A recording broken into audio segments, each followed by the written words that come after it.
Bom dia, aqui é o seu Antônio, aqui é um tipo de uma brincadeira.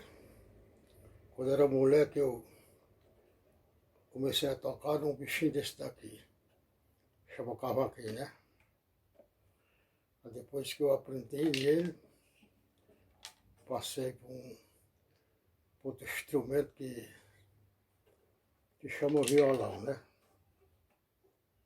Aí está aqui o violão, aprendi naquele pequenininho lá e depois foi daqui do violão. Do violão fui passei para uma sanfona, né? Aí cada instrumento eu toco um pouquinho. E agora eu vou fazer aqui o chorinho com o seu Antônio, o seu violão.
Parece uma brincadeira, né?